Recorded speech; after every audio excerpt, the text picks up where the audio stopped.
Good morning mga bossing. So eto ipapakita ko lang yung natsyempohan natin itlog ng dalawang ibon natin.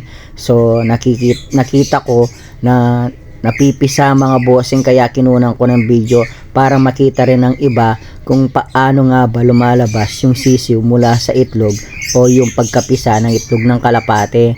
So ayan nga mga bossings, iniunti-unti niya. So pinakuha ko yung flashlight kay Bunso, kaya medyo lumiwanag ng konti kasi madilim kapag hindi natin ginamitan ng flashlight. Syempre liliwanag para mas makita ng maayos na mga makakapanood. So ayan nga mga bossings, konti-konti pa lang itinutulak yung balat gamit yung mga paa at pakpak niya mga bossing.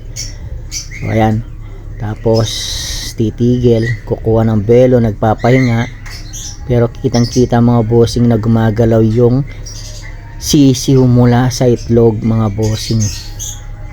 So ayan, pasensya na nga pala at ganyan yung pagkaka-video kasi nataranta tayo mga bossing, pero nakikita pa naman kahit paano kung paano lumalabas yung sisiw ng kalapate mula sa itlog mga bossing. So ayan mga bossing, konti-konti itinutulak niya yung balat para makalabas siya mga bossing. So ayan, actually sa oras na yun dumadaing na si Bunso kasi nangangawit na siya kaka-flashlight. Pero kitang kita mga bossing, ay na yung paa ng ibon. So ginagamit niya pantulak kasama yung mga pakpak. So naunang lumabas yung likurang parte ng ibon. So yung ulo yung naiiwan dun sa shell ng itlog mga bossing. So ayan mga bossing, nakita nyo, yan mga bossing, yan pakpak yun mga bossing, pakpak.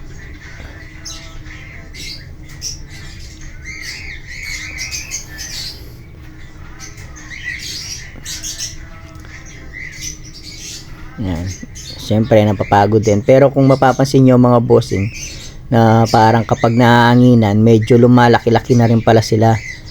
So parang tao lang, lalabas sa tiyan ng tao na maliit, tapos pag nahanginan medyo lumalaki na. Ayan mga bossing, nakita na natin yung paa na sumisikad din.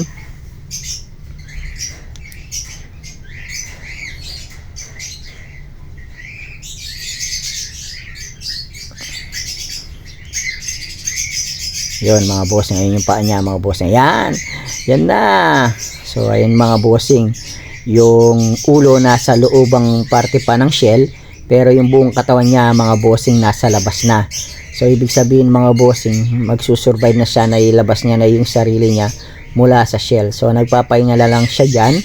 So inuunat niya na lang ng pakonti-konti yung sarili niya dyan mga bossing. So pasensya na po't maggulo yung ilaw kasi nangangawit na si Bunso. So ayan mga bossing, kitang-kita na.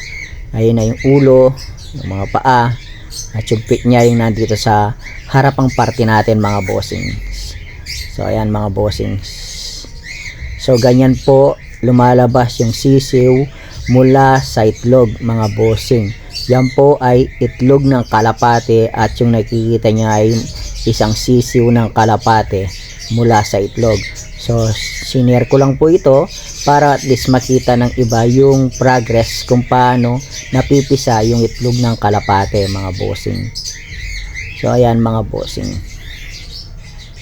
So maraming salamat sa lahat ng mga nanood. Please like, share and follow na lang po yung page natin para mas marami pa po tayong maiproduce na mga video mga bossing. So salamat po sa lahat ng mga mag-share at magpa-follow.